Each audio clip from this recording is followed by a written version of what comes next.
Welcome to the Gainz, where we talk about all things health and fitness. I'm your host, Leah Messenger. Let's get into it. Hey guys, it's Leah and I am here today with Kayla Lojas. What's going on, everyone? Cool. So we found you at Gainsbox through TikTok. So tell us a little bit about how you got into that in the first place. Yeah, so TikTok honestly was kind of like a quarantine thing. I'm super blessed for quarantine. I think a lot of us either blew up or went backwards, right? We went forward or backwards. I'm very thankful that the quarantine put me forward in so many different ways. And I just decided to pick up TikTok. I was so against it. I think as much as everyone in my generation was at first, we thought it was just a dancing thing. It was just, it was like, what is this going to do for anyone? Right. Here we are now. It has done so much for me. And yeah, I just started posting stuff on TikTok that I was already posting on Instagram and just following trends and just getting really creative in regards to just playing around with things. I'm really interested in just my phone in general. There's so many things I like to just spend a lot of time on and learn about. And TikTok was one of them, which I started to do it and pick up traction. And I was like, wow, the reach on here is insane compared to Instagram. Maybe not so much now, but back then it was. And from there, it really, really took off. And here I am today with a massive community that I'm so grateful and thankful for, and has, you know, as much as I impact them, they impact me as well. So yeah, that's kind of how I guess got to this point when it comes to TikTok. Exactly. TikTok, I mean, there's still a huge reach, but definitely during quarantine is when people were like blowing up. Mm-hmm. But kind of going back to the beginning, how did you get into fitness? Did you play sports? Like what's kind of like your origin story?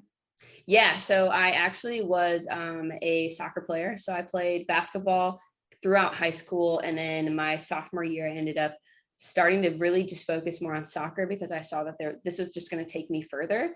And going through those and just following with sports and playing into college, it was, once it ended, it was like, now what? You know, nobody prepares you for that. And I think I went through a very much like an identity crisis, because my one thing in my life that pushed me, motivated me, and, you know, was my reason why was now taken from me. And there was no next step. It was, okay, school. Well, school's great, but like also like athletics were everything. So I was very much lost, confused. I was going through a major breakup from a 6-year relationship.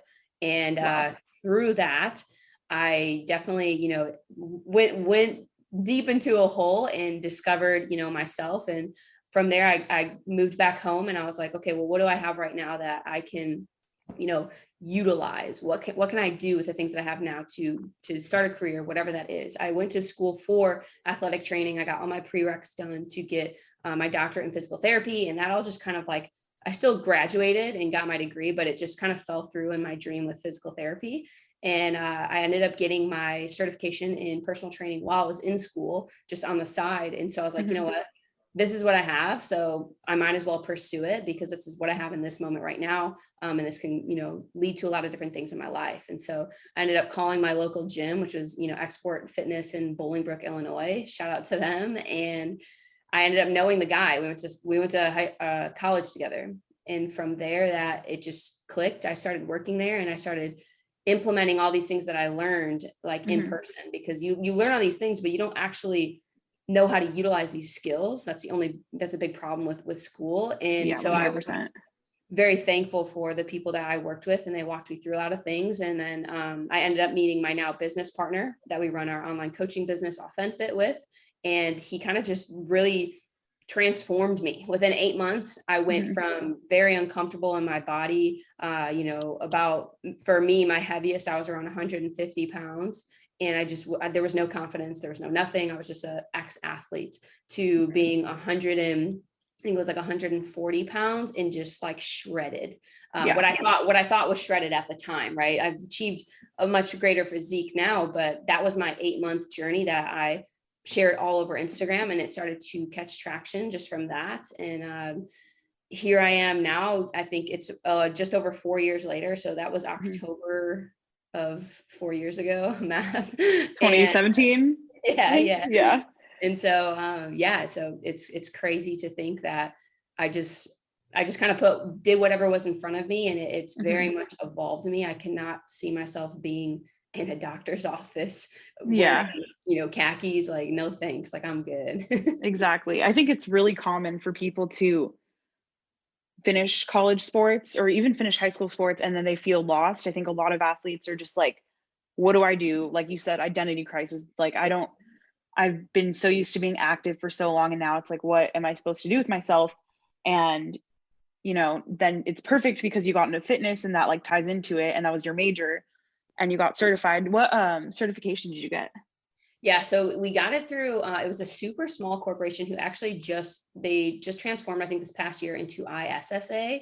Oh yeah, I know exactly what you're talking about. Yeah. Yeah, so now that's what it's through now. I don't remember what it was before. I think it was like NCSF or something. They're all forever changing. They are. That's true. Which is wild, but yeah, it's known as ISSA now. Yeah, that's a good certification. I feel I'm very similar in the way that I was personal training throughout college. And then I've also competed, but in bikini, not in figure, which I definitely want to talk about. But it's crazy because, from when you start college to like after, and then just into like adulthood, your path completely changes from what you like originally thought it was going to be, which is like so different.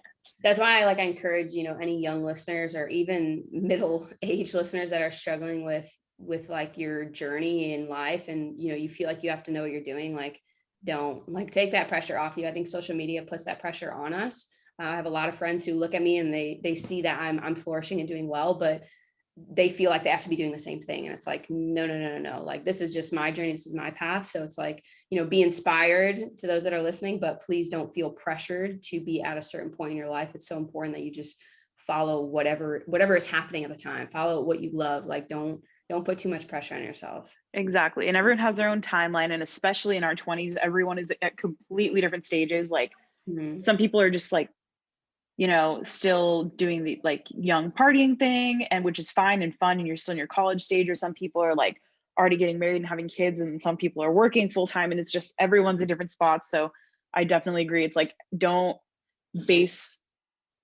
like I don't know how to explain it. Like, don't base your worth based on someone else's life or your perception of what their life is on social media, which is super different.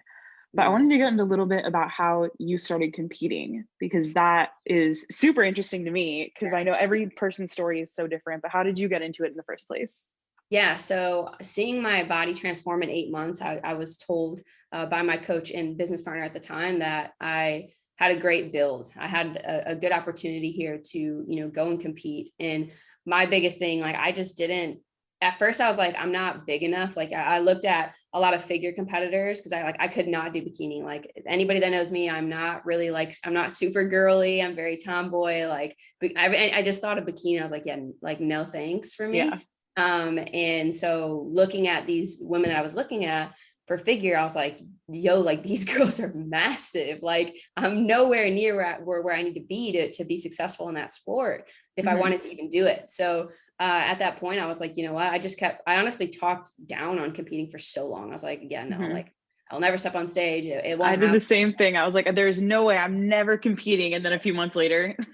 Yeah, here we are now, right? Yeah. I've done 3 shows. And yeah, it was just a matter of like, I think that my business partner, he was competing, and I watched him go through a whole thing. And I was like, wow, okay, there's a lot more to this. And it really did inspire me watching like show day. Like, being there on show day is a game changer for anyone who questions competing. And that kind of like clicked something in my mind. And it was just one day I woke up and I kind of was just like looking at myself in the gym, and I was like, I think I'm ready. Like, I think I have a good mass, and what's the point of not competing? Like, there's no point in me not revealing all of this mass that I built underneath, because it was, I think 2.5 years or so of just building. I was like, let's see what I have. Let's just try it. If I hate it, so be it. If I love it, cool, great. Exactly. So yeah, so I competed in the Georgia State Championship was my first show. I ended up winning my class and then the overall. I was on a very much of a high, right? My ego was super high. Everything was like very, very high. Just because winning your first show will do that to you. 100%.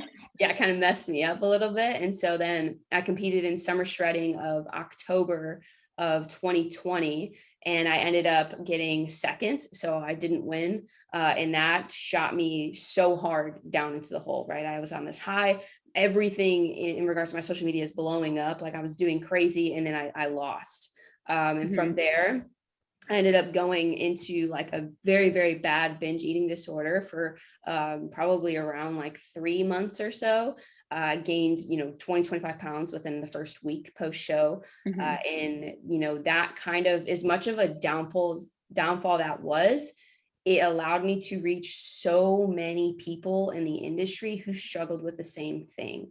It was kind of like a blessing in disguise, because I always express what I'm going through, what I'm feeling. Like that's the best thing I think about my, my community, is they know that I'm going to be honest and share what's going on. And I was so open about it. And I had so many people come to me saying, this is crazy. Why has no one talked about this? And I'm like, I don't know. I wish someone did, because that could have helped protect me. Exactly. So I kind of just made a series out of it and talked about it, and it helped grow this whole new audience for me and help connect with other women that struggle with the same thing, and men. And then, summer shredding, Christian, he announced that they were going to do another show.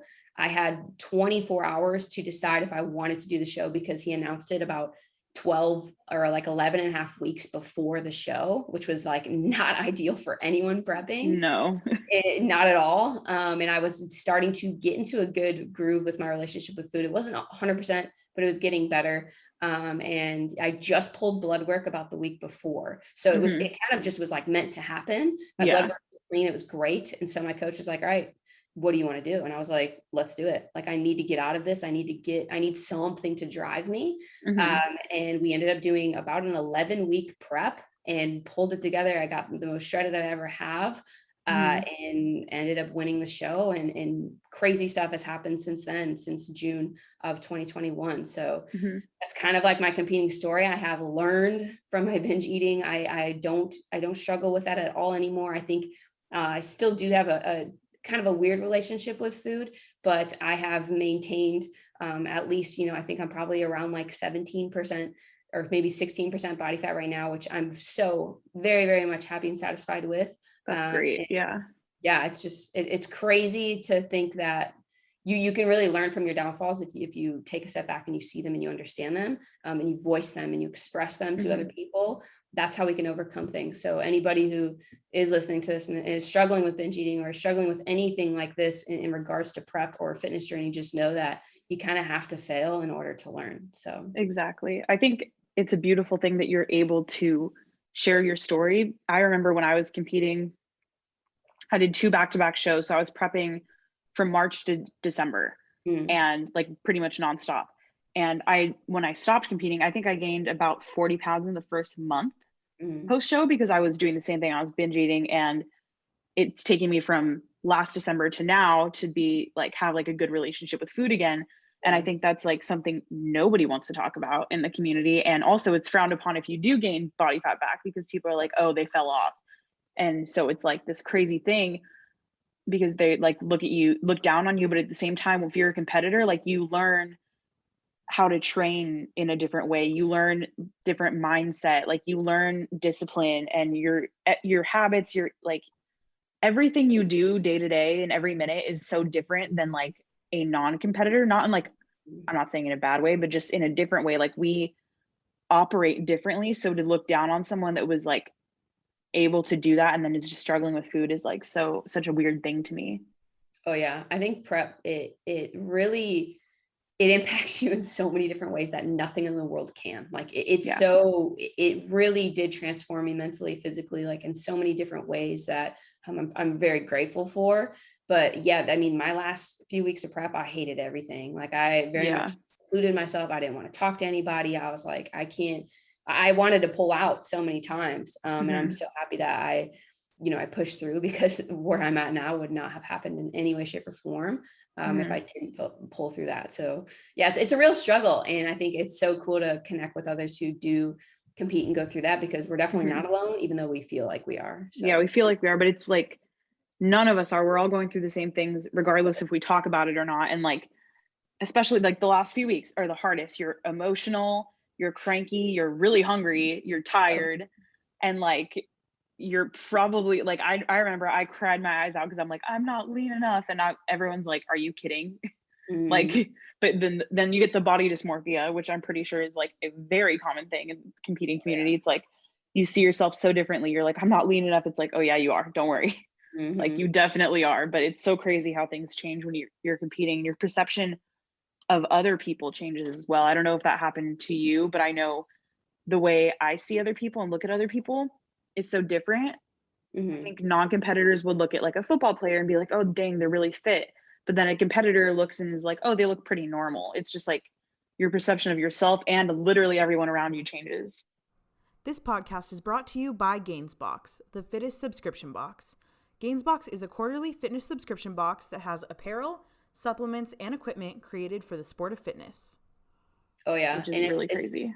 It's something that I express so much, because I think people see competing as oh, I work out, I have to compete. Like, well, no, you don't. You don't have to.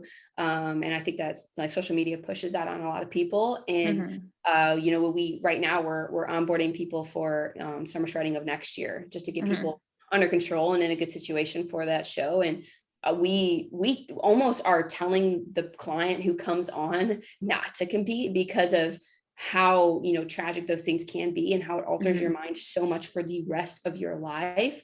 And so I'm very blunt and I'm very straightforward. Like, I don't want someone to harm their mind and see those things if they are really not ready for it and they really want to actually do this sport for the right reasons. So yeah, it's important that I think other people just express that bad side of it, because it's so important. And like I said, I think if I really understood those things, I don't know if I would have, gone through with competing. And I'm blessed for the things I have from it, but also it's so important that people share that negative side from it. I agree. There's such a negative side to it, but then there's also the positive side that you get more discipline, and you also get in great shape, and you can make friends, and you like learn so much. I know during prep, like you're learning about the body, you're learning more science-based stuff, like a lot of times just from your coach or from your own experience. So it's not like all negative, but I know like some people will dwell on the negative, and some people will like, they were built for it, they were meant for it, their mind and body, and so then they're just like thriving. So it just depends on the person, I think, for sure. Yeah. But what is your mindset kind of like going into prep? And do you rely on more of like motivation, or do you just say like, fuck motivation, I'm just gonna do it no matter what? Yeah, so I am very I get so tunnel vision when I have something that I'm focused on. Like it's bad, it ruins relationships, it ruins a lot of things in my life. So when I did start to compete, that's all that mattered. Like nothing else mattered. Like I couldn't put anyone first, because I had to put myself first, because I saw that, hey, if I'm going to do this, I have to be successful. And in order to be successful, like no one else can matter. I have to be selfish. And that was so toxic to a lot of things in my life. But I've also learned that it's okay to be selfish in order to grow. And people aren't going to understand that. And that's okay. Again, it's your journey, it's your life. Do what you need to do with it. So I never really relied on motivation. I knew that just comes and goes. It's so much of just like a quick little, flame, and then it blows out. So I never, ever relied on it. I just knew that I have to get up and I have to do things that I have to do, because no one in this world is going to do anything for me. No one's going to hand me anything. Like, that's not how it works.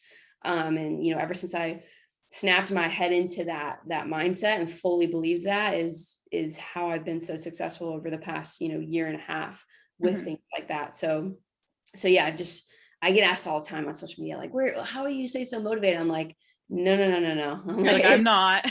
I'm not. It's I mean, discipline. yeah, maybe like 30 minutes out of a day, possibly I'll have a spark. And it's like, do I utilize it or do I not? Like, I don't know. It depends on what I'm feeling and what I have to do in my day. So it's like, to those that are wondering, you know, how you achieve something, anything in life, a physique, a job, whatever, it's discipline, and discipline is a habit. It has to be built, just like brushing your teeth, just like making your bed. So just choose to be disciplined by showing up day after day after day. And then no one can take that from you. So I think that's 100%. I think it's important that you brought up being selfish, because I think people don't want to be selfish. And I think it's a super important thing. I know, like, during prep, we can lose friends. We isolate ourselves from social situations. You have to avoid, going out, and a lot of social situations are based around drinking and eating. And I know a lot of times that's just difficult when you're super hungry. And so if people in your life don't understand that, I feel like a lot of friendships can change, and you kind of realize like who's going to support you regardless and who's not. And I know a lot of people's like families don't understand either, and they just don't get it. It's like, why are you doing that? But at the same time, it doesn't really matter what anyone else thinks if it's making you happy and it's making you grow as a person. And that's where, like you said, being selfish comes in, and actually prioritizing being selfish, which is like such an odd thing to say, but it's so important. But I think a lot of us see that like weird like isolation that happens during prep that is not very talked about either.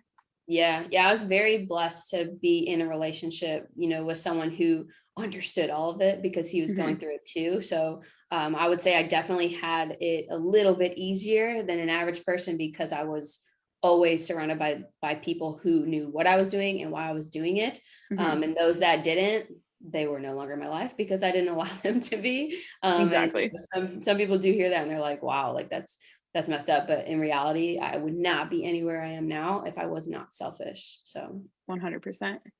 What does a typical day of like training look like for you, or just a typical day in general with like training, work, your nutrition? How do you plan everything out?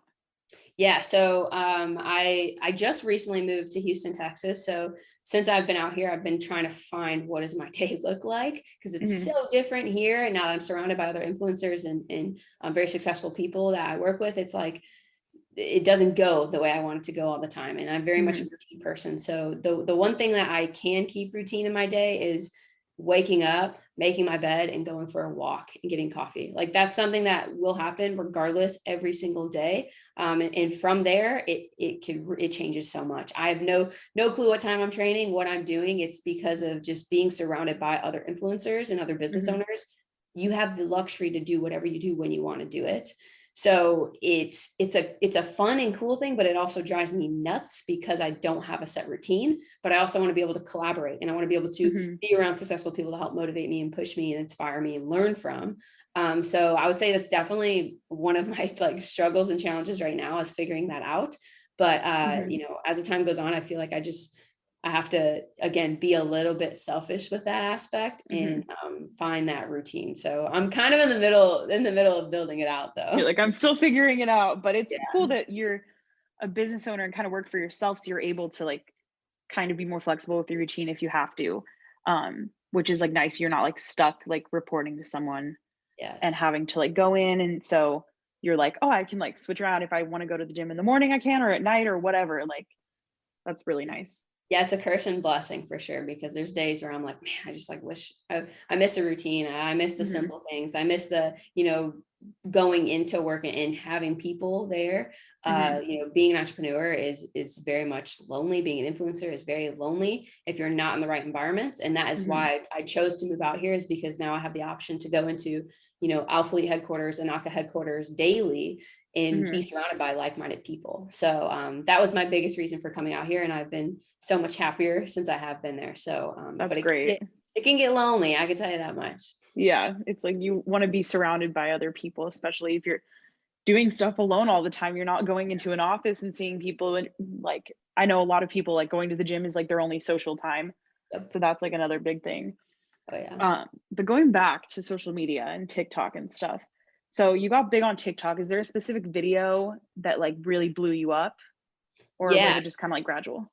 Yeah. So it was like gradual in the beginning. And then I had one video. It was like a morning routine video. Like it barely had anything to do with fitness, I don't think. It was just me waking up and like short clips of what I do in the morning. I think I was pretty lean. I was in prep at that point. So I was pretty shredded. And it, like, I went to bed, I think I posted it, and, you know, it was getting some traction, a couple thousand views, which was like good for me at the time. And I went to bed, woke up, and I had like, I've never seen this amount of notifications on my phone in the world, from Instagram to TikTok to emails to business. Like, it was wild. I was like, what happened last night? You're like, everything just changed. Yeah. I was like, what is going on? And so I before anything, I saw that I had business emails coming through, and I went and checked my like online coaching, like one-on-one coaching portal for applications. And I had about like that night, I think I had about 14 in there. Some of them were just friends and family. Like, it wasn't really anything coming from it. And that morning I had over 200 applications. Oh my gosh. Yeah. So that was literally, in like, you know, people say, you know, overnight success, that was it. You know, that was as soon as that day happened, I like AuthenFit, you know, my coaching business, it's never ever, it has not slowed down since that day, since that TikTok, which is literally insane to me. And so, yeah, so eventually I went into TikTok, and I was like, holy crap, it was over 1 million views. And I was like, what? I was like, why? Like, this is crazy. Yeah. I was like, this is wild. And then from there, it was just, I had another one a few days later of me literally just, there was dumbbells on the ground. I think they were like 70 pounds, 65 pounds. I walk up to them and I pick them up. The video cuts. That's it. And the question was, what exercise am I about to do? It got like over millions of views. I was like, what? That's so wild. Yeah, that's when TikTok was like crazy. You could post anything and it would just like pop off. It's so different now, but yeah, just random stuff like that. That was your moment then. Yeah, that was meant to be. How do you think the fitness community, or how do you think TikTok and social media in general is affecting the fitness community? Yeah, I think it's given people an opportunity, because I think that, you know, Instagram for a while was very much slowing down in so many different ways until they introduced Reels, which has changed a lot of stuff.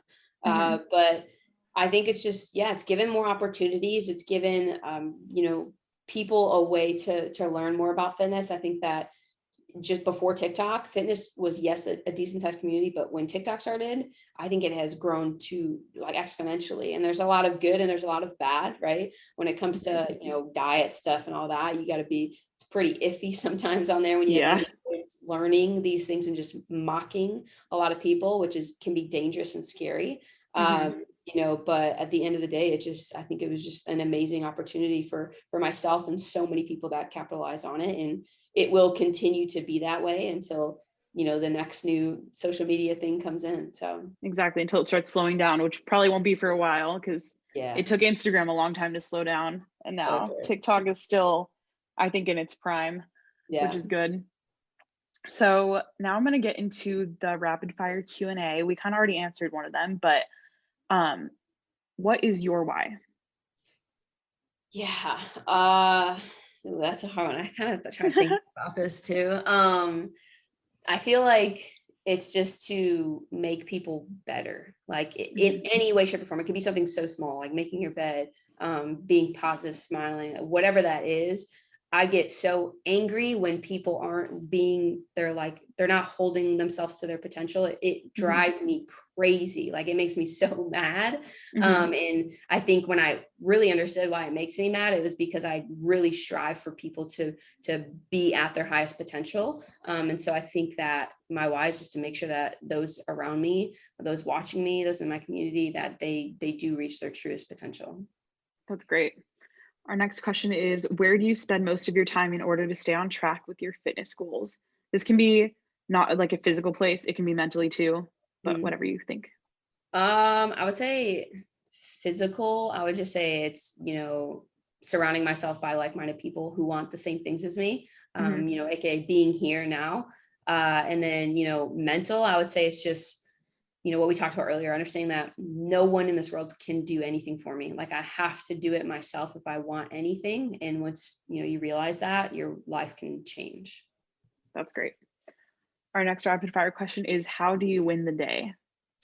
I always start off with making my bed. So like if worse comes to worse and the day just sucks, like I checked one thing off. And yeah, I don't know. I think it's just being able to reflect, like, what did I accomplish today? What do I need to do tomorrow? I think that you're always going to be one step ahead if you could do that.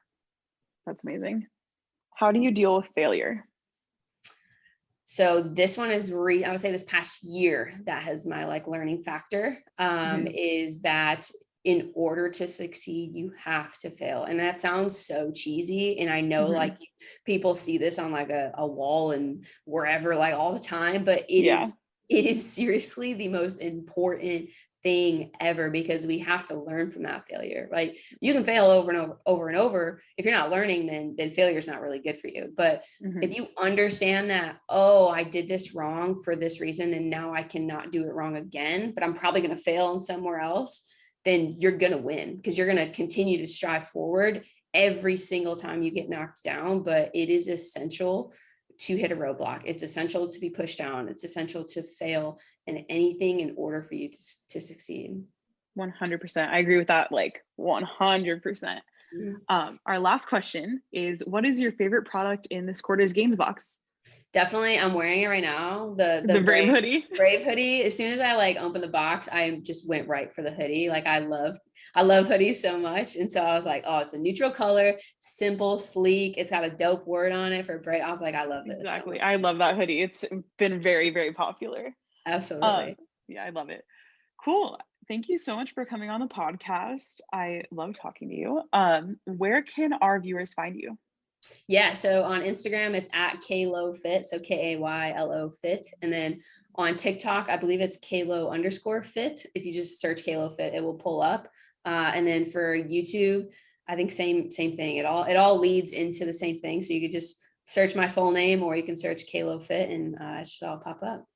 Sweet. So for anyone listening, I'm going to link her socials in the show notes. And yeah, thank you so much for coming on. Thank you for having me. Thank you so much for joining us for this week's episode of The Gainz. Join us weekly for new episodes and special guests. Make sure to head over to thegainzbox.com or Gainzbox on Instagram to get yourself a Gainz box today.